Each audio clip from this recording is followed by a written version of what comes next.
Dr. Neal, Thigpen, Rod Jernigan with us this morning. I want to start by, I don't know, just letting you give your opinion, then let Rod. It's not a question as much as it is just letting you talk a little bit about Jim Comey has gone on tour promoting a book, and there's a variety of opinions in regards to what the book is about and his commentary as he promotes this book. He's gone on CNN. He's gone on The View. He's gone on George Stephanopoulos and Stephen Colbert. To his credit, he is going on with Bret Baier at Fox News to promote the book. But your opinion of Jim Comey, former FBI director, and this, what he's calling a tell-all, basically an indictment of this American president and how he perceives him to be dangerous. You've been around politics a long time. You ever seen an FBI director do this? No. No, not an FBI director. How about a former FBI director? A former FBI director and people prominent who, in one field or another, who are counterclockwise to the person who sits in the White House. I don't know. My impression sort of is that he doesn't gain a lot, but he probably doesn't lose a lot. In a funny sort of way, he's almost a man without a country, to the extent that he's never going to be able to calm down those Democrats who felt that his pronouncements in one thing or another in the campaign in 2016 brought down their hero. On the other hand, there's a lot of very, very conservative Republicans in both the House and few in the Senate, but more in the U.S. House who feel I wouldn't believe him. And it is kind of, the book is sort of represents a spitting contest between President Trump and Comey, although I have always felt that the president made a bad mistake in firing him. I've always thought we wouldn't have had all this business with we wouldn't have had Mueller, and who knows, Comey might have come across and been a lot easier on President Trump than, for instance, Mueller and these boys are.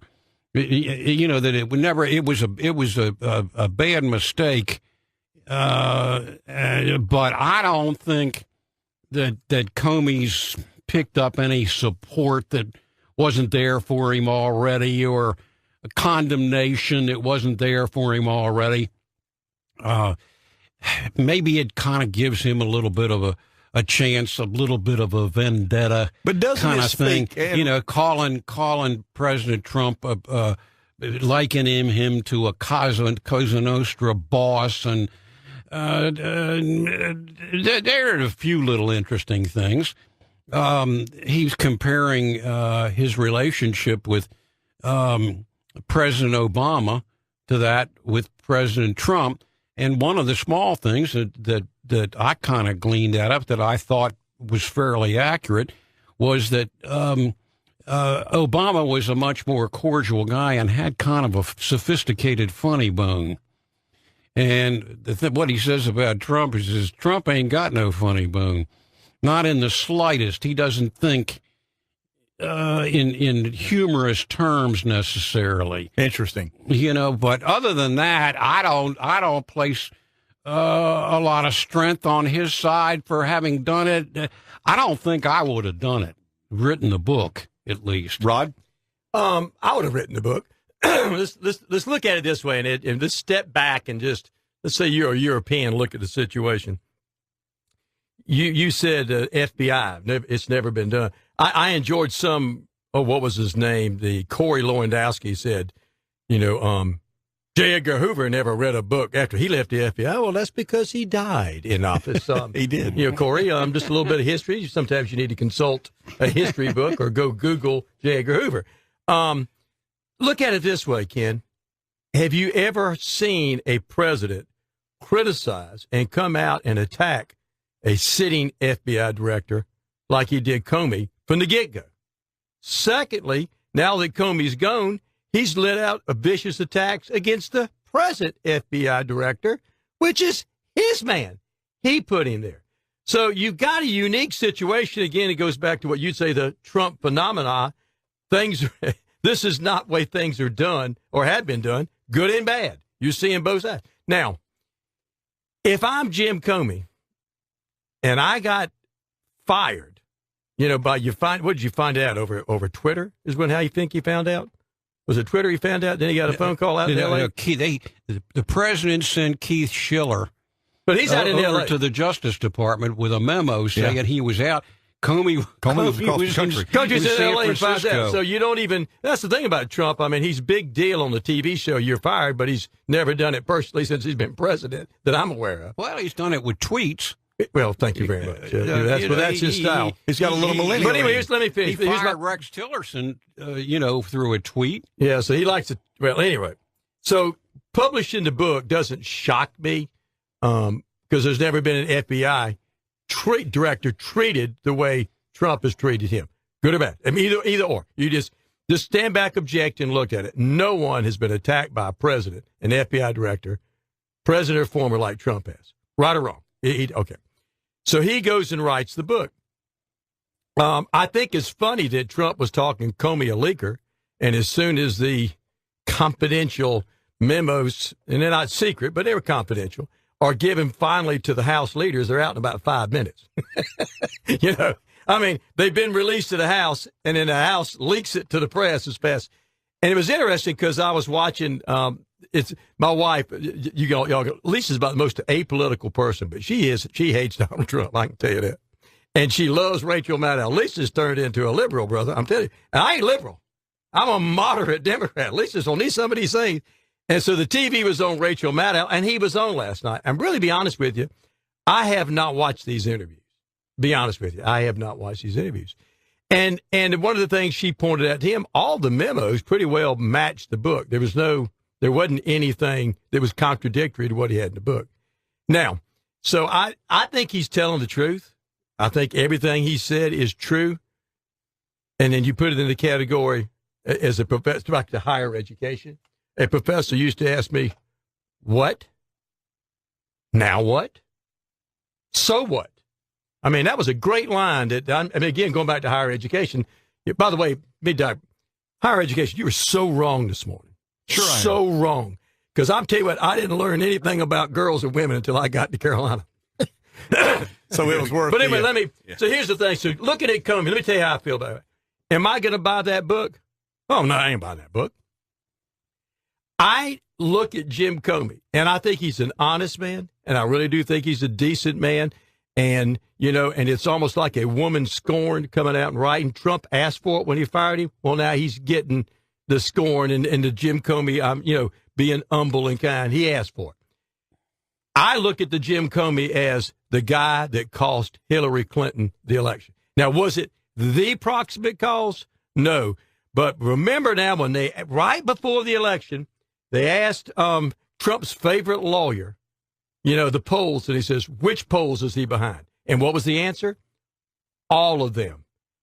Comey comes out with this, well, we're reopening the investigation, and what happened to Hillary's numbers? So it was a cause of her losing. I don't deny that. Not the cause, but it's a cause. But there's a reason. I mean, you deserve to be investigated when you put a private server in the basement of your home. I agree. With classified but it's information. funny. Let me finish. No, I'll tell you something else. It's funny that you brought that up. The Trump people are using private emails. But let me just mention this, though, on Clinton. I'm telling you, the Democrats will never get over it. I'll tell you something else. Here you know what got... Barbara Bush said the other night? They quoted Barbara Bush, which we need to talk about. It was a great comment. If there was a woman I loved in my life, there were two of them in politics, Ann Richards and Barbara Bush, and both of them came out of Texas, even if she wasn't born there. And both of them were funny and witty. And when Barbara Bush says the country are tired of the Bushes and the Clintons, she was right. She was exactly right. I want to go to you a second and ask, and then I'll go back to Rod. I think both of you are right. As it relates to the book, the people that liked him will continue to like him. The people that don't won't. The people that love Trump will love Trump. The people that don't won't. It makes Comey feel better. He, I guess, feels vindicated in some way that he was able to articulate, the problems he sees and the dangers he sees with this president, but I still go back to this underlying current that I think is so profound, and I think it's where Trump's strength lies. He's able to entice a former FBI director into a street fight, into a brawl, into something that, I mean, you got an FBI director talking about, tanning lines and hair color and skin color. And when you think of Jim Comey, you don't think that guy goes there. No, but it's the fact that Trump grates on people within the system in such a way that they agree to walk out in the street and get in a brawl with him, and that's his element, Dr. Thigpen. You and I've had this. That's his element. He's a saloon fighter, and now, and most of the people that get into a spitting contest with him come off second best. But I see somebody on the horizon. I know where you're going. And that's Stormy Daniels' lawyer. Now that guy's, what's his name? Antonelli? Yeah, something like that. Well, he's also called SOB in he's some a circles. He's a junkyard. I've never seen a lawyer go on the media like He's a junkyard dog, that fella. Boy, you reckon he's getting a few cases out in L.A.? And he's going to get to depose the President of the United States or die trying. In other words, they're going to get the President to have to testify in some sort of situation to all this stuff. And he may be the kind of person and match that could really give President Trump a run for his money in this nastiness area. He'd be a street fighter. Yeah, and they haven't made many bad moves in this business. What do you make of, and I'll go to Rod, what do you make of Trump's private attorney, Cohen? Office being raided and being subsequently involved now in, I think I read yesterday that Rosenstein has informed Trump that in the Cohen investigation, you're not a target. So this is Cohen and his, I guess, legal practice and his I don't know the way he does business, but what do you gather from, what do you make of this next phase of Cohen's office being raided? It can change in a skinny minute. Sure it can. From somebody of interest to a target. Rod, what do you make of that as a lawyer? Of what? Well, I mean, of Cohen's office being raided and how eventually that could be. You brought up two things. First off, let me start with when the Trump people start saying, see, we told you he's not a target. In federal investigation, you know what that means? Nothing. It just means once you are a target, you get a what? A target letter. Okay? Then you know, oh, dear God. Here's the way I look at it. Cohen is always going around talking about, first off, anybody that dealt with him, they laughed that they would put him on mute and on speakerphone and let him rant and rave and cuss you for everything you're worth because you're attacking Donald Trump. And then, are you through? Yeah. Okay. Now let's just get back to talking. So if you ever, any of y'all watch Ray Donovan, you know the difference between Cohen and Ray Donovan? If you Ray Donovan fans out there and I watch it, Ray Donovan don't say much. He just goes out and kills somebody. Cohen runs his mouth too much. Now, what would worry me with Trump is Trump is consistently hollering, even like this morning, no collusion, no collusion, no collusion. There's no evidence. It's like Trey Gowdy said, innocent people are quiet.